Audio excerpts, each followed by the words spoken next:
Hello and welcome to Close-Ups. I'm your host, Catherine Collins from Harbor Media. We have a special guest with us today. Would you mind introducing yourself? I'm Bob Massie. I'm a Democratic candidate for governor of Massachusetts. That's terrific. And what did you do? Who were you before that? I started off 35 years ago as a minister.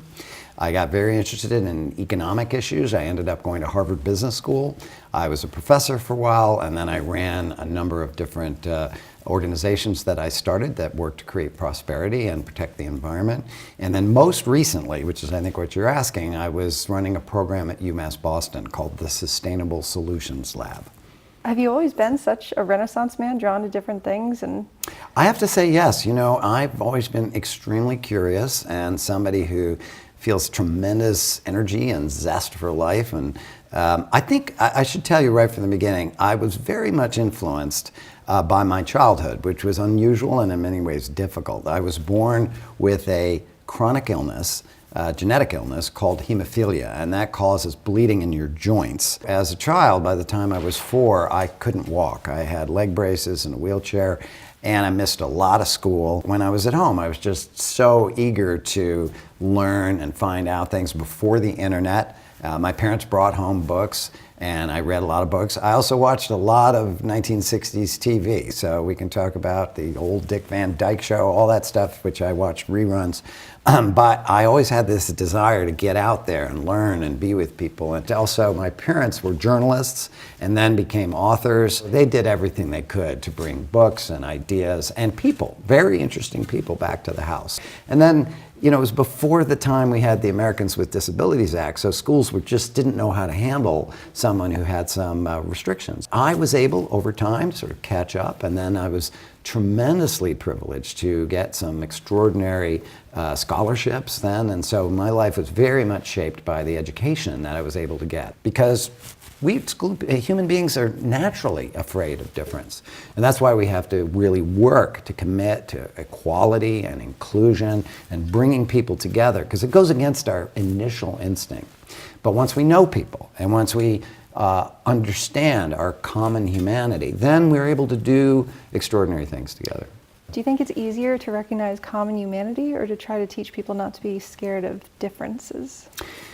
I think, you know, children are very, very open. Part of my treatment as a child is that I needed certain injections. And after a certain point, I learned to do them myself. And there were sort of two kinds of folks. Two people who just, I can't see it, it's too scary. And then, but the younger the child was, the more the child was just open and curious. Like, oh, let me see, I want to see how this works. So I think that's one of the great joys of working with small children, is that they're ready. So that's one reason we have such an incredible obligation, it seems to me, to help children get started. And in political terms, that means supporting pre-K and kindergarten and really making sure that children, when they're at that moment, when they're soaking everything up and learning not just facts, but how to be a person and how to contribute, how to collaborate. It's very important that we help children learn that at an early age, and that takes a commitment from the wider society. In terms of a future world where you are the governor of Massachusetts, what sort of strategies would you put in place to commit to that dedication of children when they're so vulnerable? I am a bold progressive. I believe that government's role is to look into, and particularly a governor's role, is to look into the future and see the challenges that are coming and then to help us prepare. Actually, that phrase came from a woman I met in Yarmouth.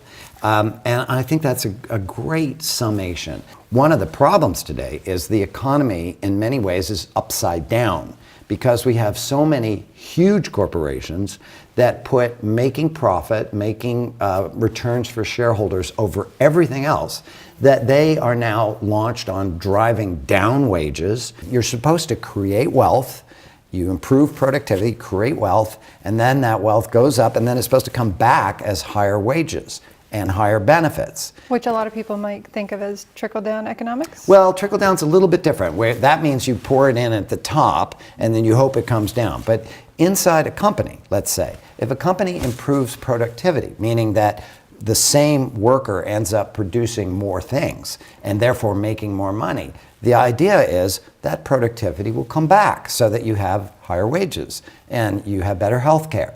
But what we see happening and I know to so many people in Massachusetts, companies are acting to eliminate full-time jobs.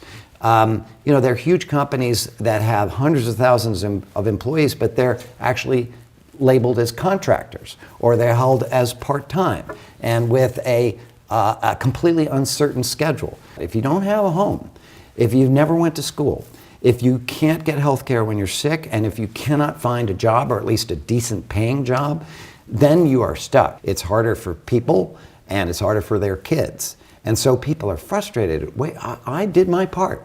Why isn't this happening? And the answer is that we have an economy that's upside down, that we always need a balance. But right now, the balance has shifted. And this is a problem in Massachusetts as well, because there are many things that affect people. How much you pay for energy, how much you pay for heat, how much you pay for school, how much you pay for healthcare. Those things could be affected by a governor who is willing to lead. Unfortunately, Governor Baker, who I know people think is a nice guy, but I would ask people to think about what has he done that's actually made a change in all of this, and the answer is very, very little. Well, also, whether or not Governor Baker is a nice person probably shouldn't be a factor in the equation, right? Well, I thank you for saying that, because being a nice person is important in being a nice person. And I think he may be a nice guy, but as you say, he's probably not the right guy for now. He was elected in a very different period, and now we're going through some real crises, political crises, economic crises, and frankly, he doesn't even seem to be aware of them. Let me give you one example. People pay so much money for their heating bill and their electricity bill. He has put people who favor fossil fuel, natural gas, heating oil, in charge of the whole system. So what are they doing? They're running up the prices of heating oil and electricity and natural gas. All over the world, we have seen countries and even other states say, we want to get off that train. In Massachusetts, we spend $20 billion getting fossil fuel into the state. This is totally unnecessary. The problem is, these things are complicated, they're hidden, they're run by people for self-interest, and those people are serving big hedge funds and so forth. So I think I'm an unusual candidate because I am an advocate for families and for the people. But I also have the training, having been at Harvard Business School, to understand all the tricks that people are playing and the way they are actually damaging our economy. And I want to bring a stop to that. We need to clear out that Department of Public Utilities, appoint people who understand that this is the way, that renewable energy is the way of the future, solar and wind and many other things. It's the greatest opportunity in the history of Massachusetts. Now, in your plans, how would you intend to, speaking of fossil fuels, how would you intend to improve public transportation and transportation options around the state and or mitigate waste? So this is a very important question, because one of the things that government needs to do, and I think it's a core responsibility of governors and of government, is to set the conditions so that people can prosper, so that businesses can prosper. And what that means is you have to look and say, how is the whole system working and how can we make it work better? Now, every place I go, and I've been in 170 communities in Massachusetts, I hear that people's lives and local communities are being harmed because we have terrible transportation systems. We, in fact, rank as the worst in the United States. And part of that is because the governor has not been willing to lay out a transportation plan for the whole state. We have problems getting to the North Shore. We need north-south rail link. We need the people in Western Mass. I was in Western Mass day before yesterday. They can't get anywhere. So in any case, to answer your question, the first thing you need to do is define a comprehensive 10-year transportation plan. I have to tell you, this governor has been governor for 3 years. Just last week, the lieutenant governor got up and said, we've realized we have some transportation plans, and we really should think about what we're going to do over the next 10 years, so we're going to form a commission to think about it. That follows a pattern of stalling, studying, and standing still. But what benefit is there for them to do that, to stall and stand still? Don't they have constituents that want to see action as well? Yes, but because he's a nice guy, people don't demand it from him. Finally, in January, after more than 3 years now being in office, they decide it's a good idea. So that's a problem. your assumption that they should be working for the people is exactly right. And look, to be fair, It's I not think... naive. No, it's not naive, but I do think we don't fully recognize how much elites now control the agenda. Whether it's business elites or political elites, they make their deals and they to tell you what is possible and what's not possible. That's absolutely against the way the United States was formed. We were this country, big country, physically, small number of people, and right from the beginning, we dreamed about what we could do, how we could take on incredible challenges. And then we did them. I mean, you know, we built a railway across the entire country, and then we created public education, and then we did this and this and this. One of the reasons I'm running is to help people remember who we are as Americans, and then to use that creativity and imagination and excitement and talent that we have all over the state. Unfortunately, this governor is using models from the 1980s, and because he's doing well. I mean, you know, and he's always done well. He's like, well, let's go slow. Things aren't that bad. People aren't really having that much trouble. I've seen what people are struggling with. They're struggling with daycare. They're struggling to meet their rent. Minimum wage is $11. Who can live on take-home pay of basically less than $20,000 a year? I think the people of Massachusetts are waking up, just as they've woken up to Donald Trump and realized that even though he said he was going to work for the regular person, all he's doing is handing trillion-dollar giveaways to his rich corporate friends. That's got to stop. And it's got to stop in Washington, and it's got to stop here. So last night was the Golden Globes. There was a big discussion about women and their role in the workforce and the world around them. And I just thought of that after you mentioned daycare being a really pressing issue for families in Massachusetts. What are some other things that are really concerning the people of this state? Well, let me focus for a second on the special challenges that face women in this state.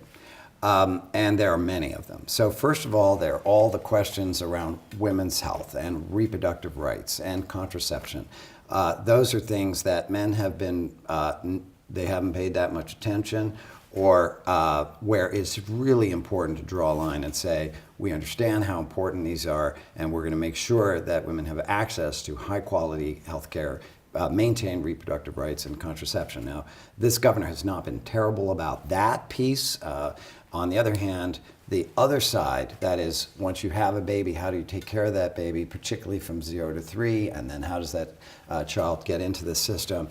This is something that you're just supposed to figure out on your own. Good luck. And then on top of that, you have other special problems. You have the ongoing catastrophe, really, of sexual harassment, domestic violence. Now, the good thing about the Golden Globes and the good thing about When We Are is that finally, the horrific nature of some of these crimes is coming to light. And the burden, as the women at the Golden Globes showed, the burden has shifted from women feeling that they can't talk about this and it's part of the culture and it's how you have to get ahead, is you have to put up with this, is now there's a very clear signal that's been sent. No, this is it. Time's up, as they were saying. But there's also a problem of pay equity. So women doing the same work are paid less. That's ridiculous. It should be criminal. And you know, one thing that's extraordinary is that Iceland, the country of Iceland, just passed rules that said you are going to have to report on pay equity as governor. I would first of all create a commission and ask for every department of government to report on whether they are meeting pay equity standards. We do not want in government women who are paid one thing less than men doing essentially the same job. And then I would go to the heads of our major institutions, to our hospitals, to our universities, and especially to our big businesses and say, you do the same study. We want to see it, and you have to release that information. And if you are not in alignment, everybody's going to know, including the governor. The United States, unfortunately, even though we think of ourselves as a leader, is behind on these questions, behind on transportation, behind on renewable energy. So we're going through a strange period where we have to accept that we are not as forward-looking, we are not as far ahead as we think. And that's hard for people to accept. Somebody has to tell the truth, and that's what I'm trying to do, but also lay out the path to move forward. Because these things aren't that hard. You just have to have the awareness and the political will to do it. You have mentioned a few times now in our conversation comparing our state to that of other countries. Yeah. I learned from your website that as an adolescent you lived briefly in France. Mm-hmm. Tell me a bit about that. My father and mother were journalists, and my father wrote his first book 50 years ago, 1967, and much to everybody's surprise, it became a big bestseller. It's called Nicholas and Alexandra. Is it about hemophilia? Well, yes, it was about the Russian royal family and the turmoil that happened when their last child and only son, who was the heir to the throne, was born with hemophilia. And it became, my father is a brilliant historian and a beautiful writer. People come up to me all the time and say this book changed their lives. And my mother is also an expert on Russia and someone who had a major impact on U.S.-Russian relations. So anyway, I have had that experience, and that's why I do think Massachusetts needs to think a little bit outside of its own bubble. We're used to the fact that we have many advantages here, but we're not keeping up. Just because we were a great country way ahead on technology and on social policy 50 years ago. It would be arrogant to think we couldn't still stand to improve and certainly to learn from others. That's exactly right. And the only way you do that is being honest and comparing yourself to others. So I know it can sound maybe a little elitist. Oh, he's been over to Europe. No, what I'm saying is look around the world wherever you like. And you will see countries that have decided to take steps because they're adapting to the future. And so I think that's why there's a real opportunity here in this race. People say, Charlie Baker can't be beaten. Of course he can be beaten. But it does require people to say, we can do better. I could do better. And the only way I'm going to do that is not to have a governor who's like, everything's fine, I'm a nice guy, but move forward with a bold vision, not just drawn from myself, but after listening to people and bringing people together and inviting people to really define what it is we want to do. And at that moment, when people can see the dream that they want, then they're willing to do extraordinary things. They're even willing to pay more money when you really believe that something is going to happen. But people are depressed and discouraged, and part of politics is to say, you don't need to be. We're Americans. We can do these great things. We just need to be reminded of that, and then we need to set ourselves on a course where we're going to do it. Do you ever have a hard time explaining to people the background, these tricks, and trying to... Well, look, people are busy, and our lives are complicated, and not everybody has the time or the energy or the interest to really follow what's going on because they've got people yelling at each other and making claims and counterclaims, and I understand when people say, I can't, you know. And on the other hand, there are responsibilities to being a citizen in a democratic society. You could just give everything to a king or queen and have him or her run it. People do understand their own interests, and they do understand when they're being cheated. So what you need is someone who does have an interest, who understands that we need change, and who has the experience to bring things forward. We need to live up to those words. Your website had a really interesting statistic that in the past, in 40 years, productivity has gone up 70%, but wages have only increased by 8%. You even quoted MIT President L. Raphael Reif, evaluating that companies are looking to replace people with artificial intelligence. So what does the future look like for Massachusetts, and how do we protect local businesses? If we are left to ourselves, the system we have will continue to pursue the goals which, as I said, at this point, at the top of business, are primarily about making as much money as possible for shareholders. Prosperity is not just about how much money you make, it's about what kind of community you create, what kind of jobs people have, and what we do to the planet. We only have one planet. How much water are you using? What are you doing with your workers? How much do you pay? How much do you pay women? But not just measure, but then be accountable. Then release it. Yes, you're absolutely right and important. You measure it and then you disclose it. And what happens then is once you disclose it, the board of directors goes, what? We're way behind. We got to fix that. Or the investors say, you know what? I realize you're making money, but you're making money by destroying the rainforest, and we don't want that. So you know what? You may make money for us, but we're not willing to put our money into that. And then they pushed it into all the wonderful and extraordinary and clean technologies.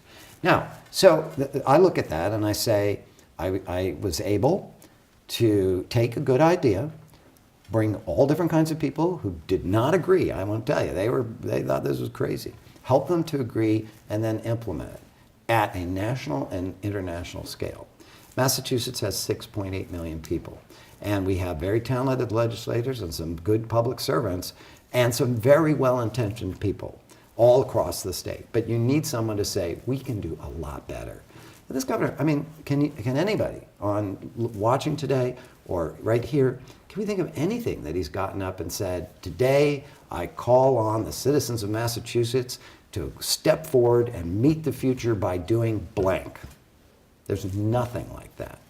And so people say he's a good manager. He's not a very good manager. In fact, we've lost money. Our bond rating has gone down. He's wasted billions of dollars, and he's not pursuing great opportunities. But it's not really about his failure, because we need to just say thank you for your service, and then we need to bring in someone. I hope that it will be me, because I am ready to invite the people of Massachusetts to do what we've always done. And frankly, what Jack Kennedy talked about, we go to the moon, not because it's easy, but because it's hard. And we can do it again. That's the spirit that needs to be brought back to Massachusetts politics.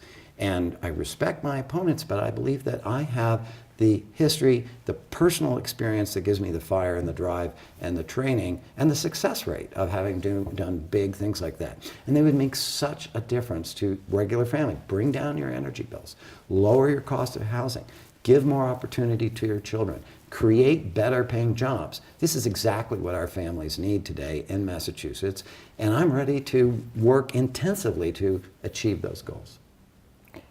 So I find it interesting that when running your campaign, you believe in accepting support only from organizations that are known to be acting in the public interest. Mm-hmm. You mentioned on your site that America runs the risk of transforming from a democracy into a plutocracy, and you talked about that fear just now, even of moving towards that, moving away from the true nature that the Founding Fathers intended. Mm-hmm. Is it possible to avoid? Well, yes, but it's going to require a little bit of attention and commitment from our citizens. If people say, I can't be bothered, then they're going to find themselves, their jobs are replaced by a robot, or they're going to find that they can never afford a house, or that their kids can never afford a house. And this is going to get worse. But it's about choices. Even at the very beginning, George Washington and others worried that the moneyed interest would take over. Well, that didn't quite happen. And as I mentioned, other presidents have wrestled with this. When Teddy Roosevelt, 100 years ago, took on the great trusts, the great monopolies that were driving Americans into poverty, he said, I'm breaking up those trusts. This has gotten too much. He was a Republican. And he broke up the trusts so that the economy didn't just completely be seized by other people. And then Franklin Roosevelt, when he came in after the Depression, he said, you've screwed things up enough. We are now going to go back to supporting regular working people. And we're going to make sure they have jobs. And when people say, well, wealthy people are going to hate you, he said, I welcome their hatred. My job as president is to work for the people of the United States. And so this is a battle about power and about wealth. And unfortunately, sometimes when people get power and wealth, they want more. I don't know why, because they got plenty. But no, they want and the recent tax bill may give everybody a couple of $100 a year more for the next year or two, and that's going to land like a hammer on the middle class. While people who make all of their money from their investments don't work for it. They just happen to own a lot of stock and other things. That goes up and up and up, and they get richer at a pace faster than any of us could ever achieve through wages. And this is also true, I just want to say, for all different kinds of people, for white working families and African American working families and so forth, that they are just finding themselves, and they're upset. Of course they're upset. But to answer your question, we can carve a different path. We did it in the American Revolution. We've done it over and over and again. We did it after the Depression. We can do it now. And the whole trickle-down concept that if you just give more to the rich or make companies more profitable, they will give the money back to us. That's not true. Your stance is think of it more as like symbiosis. Yes, exactly. There's to use a fancy word, there's an ecosystem. There's a connection between all these things. And if I thought that giving more money to companies would give them bigger wages, that's not what they do. I'm just telling you, I know some of the people who are running these. They take that money, they give themselves a bigger salary, and then they go out and buy one of their competitors, or they buy their own stock, which sounds crazy, except that means the stock that they own, that they then buy back, goes way up in price, so they make themselves richer. Most big companies are sitting on enormous piles of cash today, and they're not using it for us. So, but we can turn that around. We can support small business. We can support co-ops. We can support land trusts, which bring the cost down for individual families. There are many, many positive mechanisms. You can change your tax system over time so that it's much fair. We don't really have a fair tax system now. So all of those are positive steps, and they're well understood. What you need is for the people to elect someone who understands that, and then who has the commitment, and then, not just the commitment, but sufficient backbone and determination to make it happen. And I'm not looking to run for anything else. I'm not looking to, just be popular. I am looking to make change. So anybody who votes for me should understand that I'm going to pursue change for them. If they're completely happy with the way things are and they don't really care what's happening to their neighbors, I'm not your candidate. But if you believe that we have this opportunity, and with the world economy and climate change happening, this is a very delicate time. So we need to make the right political decisions, and that's why this particular race for governor of Massachusetts is so important. I can't thank you enough for your time and your candor today, and best of luck in your path ahead. Thank you, Catherine.